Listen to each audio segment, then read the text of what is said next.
ನಮಸ್ಕಾರ ಸ್ನೇಹಿತರೆ, ಕನ್ನಡ ಟ್ರಾನಿಕ್ಸ್ ಚಾನಲ್ನ ಮೂಲಕ ಇನ್ನೊಂದು ಹೊಸ ಟಾಪಿಕ್ ತಗೊಂಡು ನಿಮ್ಮ ಮುಂದೆ ಬರ್ತಾ ಇರೋದು ಶಂಕರ್ ನಾರಾಯಣ್. ಇವತ್ತಿನ ಟಾಪಿಕ್ ಎಲೆಕ್ಟ್ರಿಕ್ ವೆಹಿಕಲ್ಸ್. ನಾನು ಒಬ್ಬ ಆಟೋಮೋಟಿವ್ ಬ್ಯಾಕ್ಗ್ರೌಂಡಿಂದ ಬಂದು ಆಫ್ ಲೇಟ್ ಅಂದರೆ ಕೆಲವು ದಿನಗಳಿಂದ ತುಂಬಾ ಈ ವಿಷಯದ ಬಗ್ಗೆ ಚರ್ಚೆ ಆಗಿದೆ. ನಾನು ತುಂಬ ಕಂಟೆಂಟ್ನ ಯೂಟ್ಯೂಬಲ್ಲಿ ನೋಡ್ತಾ ಇದ್ದೀನಿ.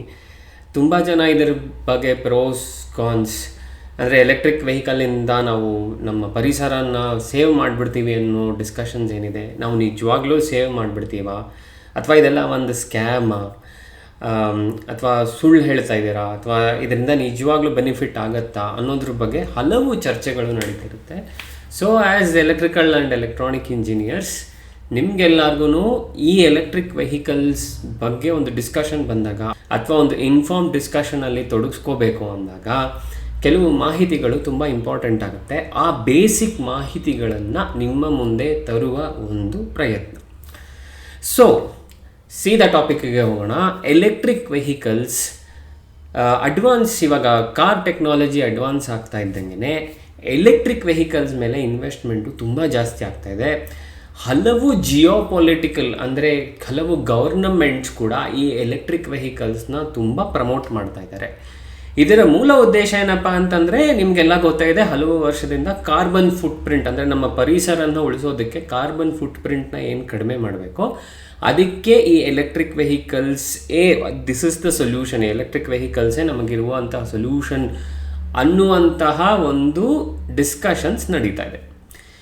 ಈ ಡಿಸ್ಕಷನ್ಸು ಸರಿನಾ ಅಥವಾ ಇದು ಸುಮ್ಮನೆ ಹೇಳ್ತಾ ಇದ್ದಾರಾ ಅನ್ನೋದು ಸ್ವಲ್ಪ ಗೊಂದಲ ಉಂಟು ಮಾಡುವಂತಹ ವಿಷಯ. ಅದಕ್ಕೆ ನಾವು ಯಾವುದೇ ರೀತಿ ಇನ್ಕ್ಲಿನೇಷನ್ ಇಲ್ಲದೆ ಡೇಟಾ ಬೇಸ್ಡ್ ಫ್ಯಾಕ್ಟ್ಸ್ನ ಚೆಕ್ ಮಾಡಬೇಕಾಗತ್ತೆ. ಸೊ ಈಗ ಈ ಎಲೆಕ್ಟ್ರಿಕ್ ವೆಹಿಕಲ್ಸ್ ಅಂದರೆ ಏನು, ನಿಮಗೆಲ್ಲ ಗೊತ್ತೇ ಇದೆ. ಇಂಜಿನ್ ಯಾವುದು ಪೆಟ್ರೋಲಿಂದ ರನ್ ಆಗುತ್ತೆ, ಅದರ ಬದಲು ಒಂದು ಎಲೆಕ್ಟ್ರಿಕ್ ವೆಹಿಕಲಲ್ಲಿ AC ಮೋಟರ್ಸ್ ಯೂಸ್ ಮಾಡಿ, ಆ AC ಮೋಟರ್ಸಿಂದ DC ಬ್ಯಾಟ್ರೀಸ್ನ ಯೂಸ್ ಮಾಡಿ, ಟ್ರಾಕ್ಷನ್ ಬ್ಯಾಟ್ರಿ ಪ್ಯಾಕ್ ಅಂತ ಏನು ಕರಿತೀವಿ, ಟ್ರಾಕ್ಷನ್ ಬ್ಯಾಟ್ರಿ ಪ್ಯಾಕ್ಸ್ನ ಯೂಸ್ ಮಾಡಿ ಅದನ್ನು ಇನ್ವರ್ಟ್ ಮಾಡಿ AC ಮೋಟರ್ನ ರನ್ ಮಾಡಿ, ಅದರಿಂದ ವೆಹಿಕಲ್ಗೆ ಟಾರ್ಕ್ ಆ್ಯಂಡ್ ಪವರ್ ಜನ್ರೇಟ್ ಆಗುತ್ತೆ.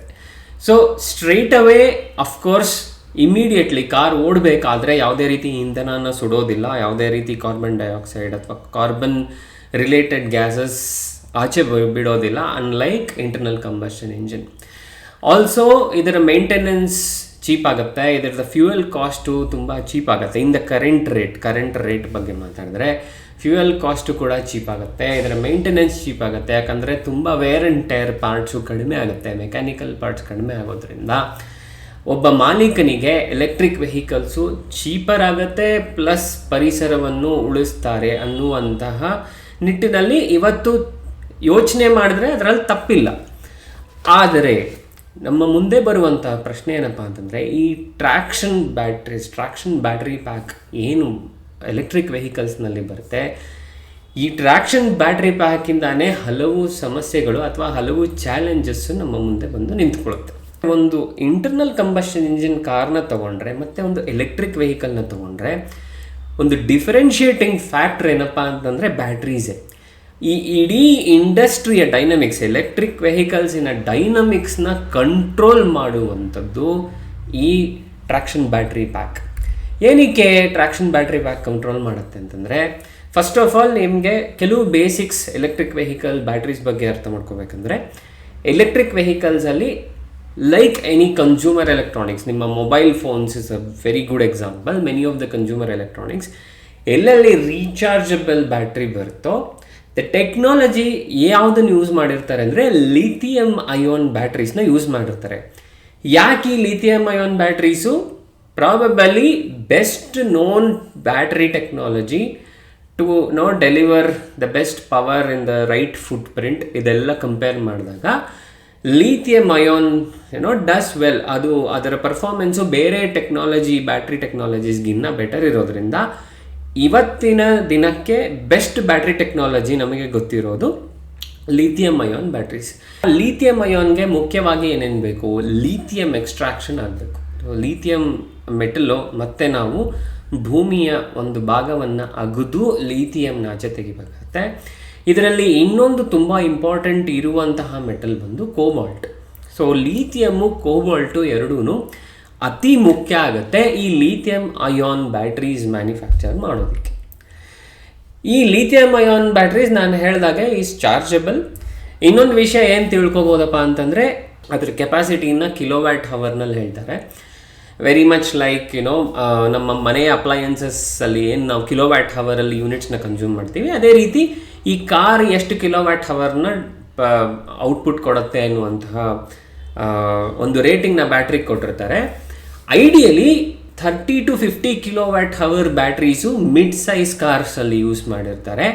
ನೀವು ಟೆಸ್ಲಾ ಆ ರೇಂಜ್ ಕಾರ್ಸ್ ಬಗ್ಗೆ ಯೋಚನೆ ಮಾಡಿದ್ರೆ 80 to 100 ಕಿಲೋವ್ಯಾಟ್ ಹವರ್ ಬ್ಯಾಟ್ರೀಸ್ನ ಯೂಸ್ ಮಾಡ್ತಾರೆ. ಸೊ ಇದು ನಮಗೆ ತುಂಬ ಮುಖ್ಯವಾಗಿ ಗೊತ್ತಿರಬೇಕಾದಂಥ ಡೀಟೇಲು. ಯಾಕೆ ಅಂದರೆ ಸಿಂಪಲ್ಲು, ಇವಾಗ ಒಂದು 50 ಕಿಲೋವ್ಯಾಟ್ ಹವರ್ ಬ್ಯಾಟ್ರಿನ ನಾನು ಚಾರ್ಜ್ ಮಾಡಬೇಕಂದ್ರೆ ಏನಿಲ್ಲ, ನಂದು ಇದರಲ್ಲಿ 50 ಯೂನಿಟ್ ಪವರ್ ಕನ್ಸ್ಯೂಮ್ ಆಗುತ್ತೆ.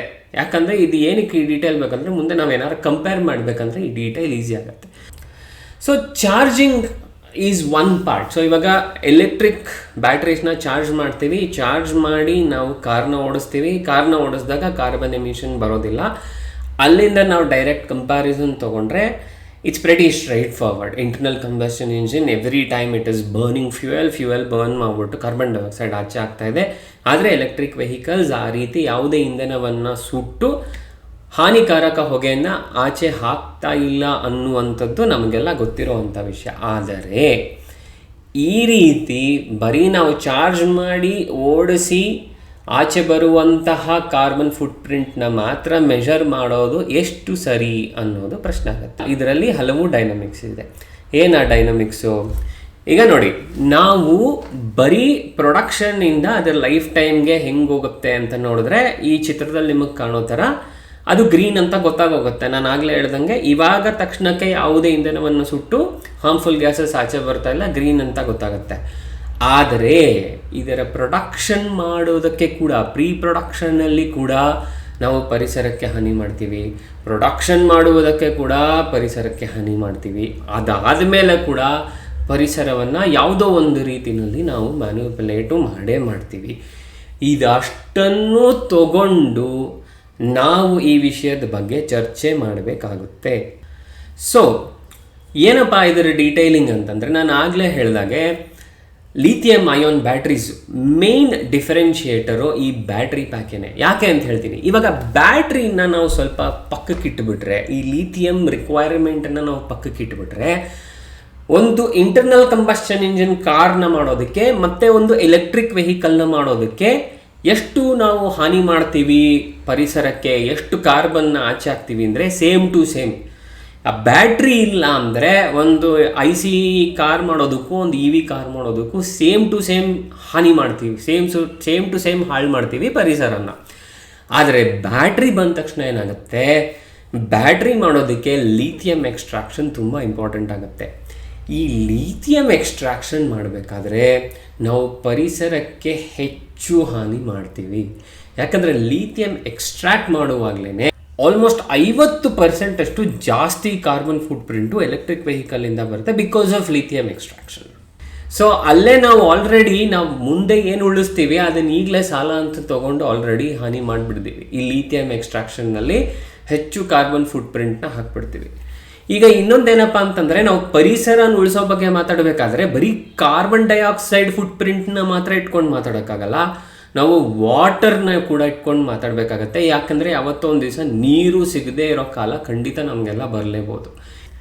ಸೊ ಎಷ್ಟು ನೀರು ಬೇಕಾಗತ್ತಪ್ಪ ಅಂತಂದರೆ ಆಲ್ಮೋಸ್ಟ್ 2 ಮಿಲಿಯನ್ ಲೀಟರು, ಒಂದು ಮೆಟ್ರಿಕ್ ಟನ್ ಆಫ್ ಲಿಥಿಯಂನ ನಾವು ಭೂಮಿಯ ಒಳಗಿಂದ ತೆಗಿಬೇಕು ಅಂದರೆ 2 ಮಿಲಿಯನ್ ಲೀಟರಷ್ಟು ನೀರನ್ನು ಕೂಡ ನಾವು ಹಾಳು ಮಾಡ್ತೀವಿ.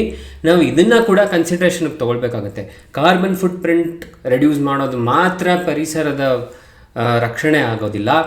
ಕಾರ್ಬನ್ ಫುಟ್ ಪ್ರಿಂಟ್ ರೆಡ್ಯೂಸ್ ಮಾಡೋದು, ಆಕ್ಸಿಜನ್ನ ರಕ್ಷಣೆ, ಓಝೋನ್ನ ರಕ್ಷಣೆ, ನೀರಿನ ರಕ್ಷಣೆ ಎಲ್ಲವೂ ಸೇರಿ ಪರಿಸರ ಆಗುತ್ತಲ್ವ. ಸೊ ನಾವು ಬರೀ ಕಾರ್ಬನ್ ಫುಟ್ ಪ್ರಿಂಟ್ನ ಮಾತ್ರ ತೊಗೋಬಾರ್ದು.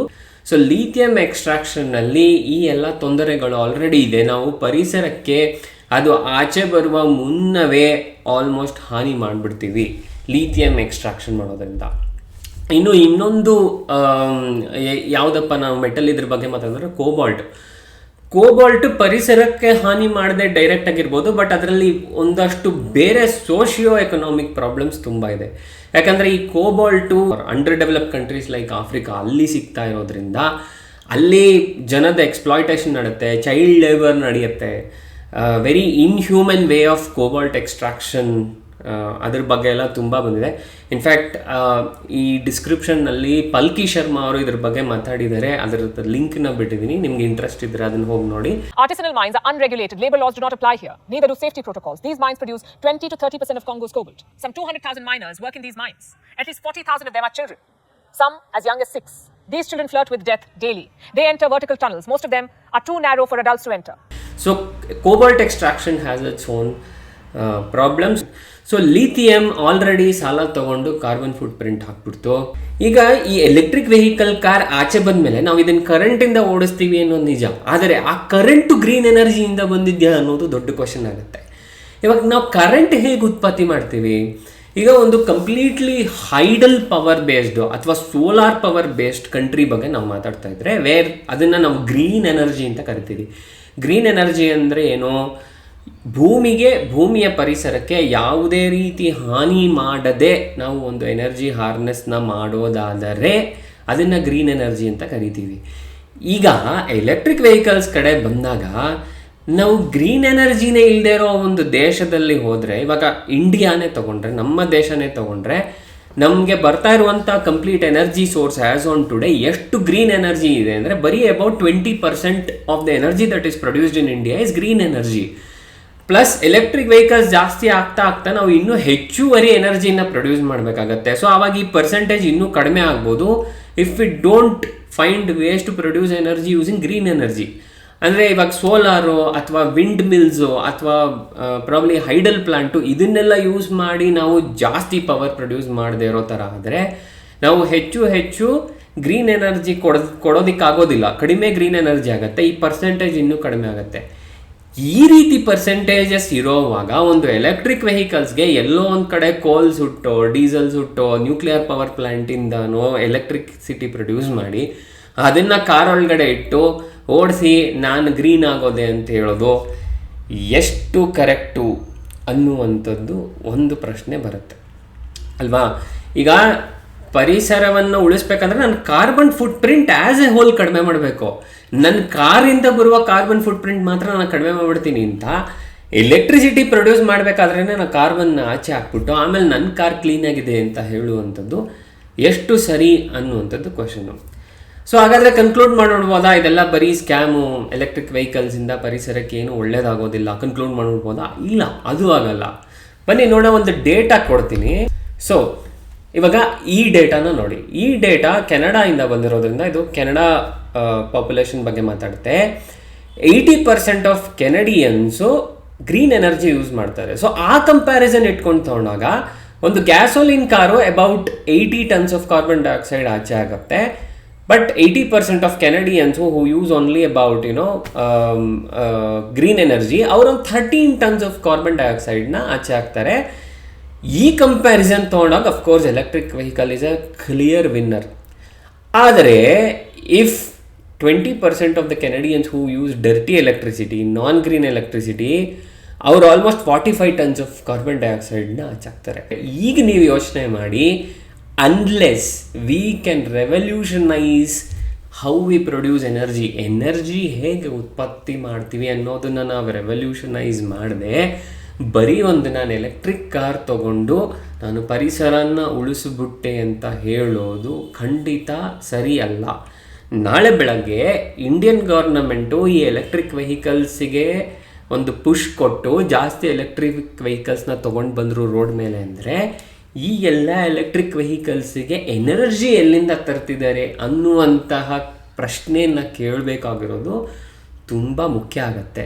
ಯಾಕೆಂದರೆ ನಾವು ಗ್ರೋಯಿಂಗ್ ನೀಡ್ಸ್ ಆಫ್ ಎನರ್ಜಿ ಜಾಸ್ತಿ ಬೇಕು ಅಂದಾಗೆಲ್ಲ ಕೋಲ್ನ ತಂದು ಸುಟ್ಬಿಟ್ಟು ನಾವು ಮತ್ತೆ ಆ ಎನರ್ಜಿನ ತೊಗೊಂಡು ಕಾರೆಲ್ಲ ಓಡಿಸೋದ್ರಲ್ಲಿ ನಾನು ಆಗಲೇ ಹೇಳಿರೋ ಥರ ಯಾವುದೇ ಪ್ರಯೋಜನ ಇಲ್ಲ. ಅಫ್ಕೋರ್ಸ್ ಎಲೆಕ್ಟ್ರಿಕ್ ವೆಹಿಕಲ್ಸ್ ನಾವು ಗ್ರೀನರ್ ಎನರ್ಜಿ ಕಡೆ ಹೋಗಬೇಕಾದ್ರೆ electrification of vehicles is also one of the important need, ಇಲ್ಲ ಅಂತ ಹೇಳಲ್ಲ. ಆದರೆ ಆ್ಯಸ್ ಎ ಹೋಲ್ ನಾವು ಇದನ್ನೆಲ್ಲ ಸರಿ ಮಾಡಬೇಕಂದ್ರೆ ನಾವು ಪಬ್ಲಿಕ್ ಟ್ರಾನ್ಸ್ಪೋರ್ಟ್ ಕಡೆ ಜಾಸ್ತಿ ಯೋಚನೆ ಮಾಡಬೇಕಾಗುತ್ತೆ, ಮಾಸ್ ಟ್ರಾನ್ಸ್ಪೋರ್ಟೇಷನ್ ಕಡೆ ಜಾಸ್ತಿ ಯೋಚನೆ ಮಾಡಬೇಕಾಗುತ್ತೆ, ಆ್ಯಂಡ್ ಗ್ರೀನ್ ಎನರ್ಜಿ ರೆವಲ್ಯೂಷನೈಸ್ ಮಾಡೋದು ತುಂಬ ಇಂಪಾರ್ಟೆಂಟ್ ಆಗುತ್ತೆ. ಬರೀ ಕಾರ್ಸ್ನ ಎಲೆಕ್ಟ್ರಿಫಿಕೇಷನ್ ಮಾಡೋದ್ರಿಂದ ಯಾವುದೇ ಪ್ರಯೋಜನ ಇಲ್ಲ. Totally how we produce electricity ಅದನ್ನು ಗ್ರೀನರ್ ಸೈಡ್ಗೆ ತೊಗೊಂಡೋಗ್ಬೇಕಾಗಿರೋದು ಭಾರಿ ಇಂಪಾರ್ಟೆಂಟ್ ಆಗುತ್ತೆ. ಈಗ ಸರಿನಾ ತಪ್ಪಾ ಅನ್ನೋದು ನಿಮ್ಮ ಪರ್ಸ್ನಲ್ ಜಡ್ಜ್ಮೆಂಟ್ ಆಗಬೇಕು, ನಿಮ್ಮ ಪರ್ಸ್ನಲ್ ನೀಡ್ಸ್ ಮೇಲೆ ಡಿಪೆಂಡೆಂಟ್ ಆಗಬೇಕು. ತೊಗೊಂಡು ಮಾತ್ರಕ್ಕೆ ನಾನು ಪರಿಸರಕ್ಕೆ ದೊಡ್ಡ ಉಪಕಾರ ಮಾಡಿಬಿಟ್ಟೆ, ಇನ್ನು 1000 ವರ್ಷ ನನ್ನ ಪರಿಸರ ಹಚ್ಚ ಹಸನಾಗಿರುತ್ತೆ ಅನ್ನೋ ಯೋಚನೆ ಮಾಡಿದೆ. ಒಂದು ಫ್ಯಾಂಟಸಿ ವರ್ಲ್ಡ್ಗೆ ಹೋಗದೆ ಡೇಟಾ ಬೇಸ್ಡ್ ಅಪ್ರೋಚ್ನ ತೊಗೊಂಡು ನಮಗೇನು ಬೇಕು, ನಮಗೆ ಬೇಕಾಗಿರೋದು ಮತ್ತು ಪರಿಸರಕ್ಕೆ ಯಾವುದು ಒಳ್ಳೆಯದು, ಇದು ಎಲ್ಲನೂ ಬ್ಯಾಲೆನ್ಸ್ ಮಾಡಿ ತಗೊಳ್ಳುವಂತಹ ಡಿಸಿಷನ್ ಸರಿಯಾಗಿರುತ್ತೆ. ಇಷ್ಟು ಹೇಳ್ತಾ ಇವತ್ತಿನ ವಿಡಿಯೋ ಮುಗಿಸ್ತಾ ಇದ್ದೀನಿ. ಈ ವಿಡಿಯೋ ನಿಮಗೆ ಇಷ್ಟ ಆಗಿದರೆ ದಯವಿಟ್ಟು ಇದನ್ನು ನಿಮ್ಮ ಫ್ರೆಂಡ್ಸ್ ಜೊತೆ ಶೇರ್ ಮಾಡಿ, ಅವ್ರಿಗೂ ಮತ್ತು ಎಲ್ಲರಿಗೂ ಶೇರ್ ಮಾಡೋಕ್ಕೆ ಹೇಳಿ. ನನ್ನ ಚಾನಲ್ಗೆ ಸಬ್ಸ್ಕ್ರೈಬ್ ಮಾಡಿ. ಇನ್ನೂ ಹೆಚ್ಚು ಹೆಚ್ಚು ಕಂಟೆಂಟ್ ಕನ್ನಡದಲ್ಲಿ ನಿಮ್ಮ ಮುಂದೆ ತರ್ತೀನಿ. ಅಲ್ಲಿವರೆಗೂ ಟಾಟಾ ಬಾಯ್ ಬಾಯ್, ಸಿ ಯು.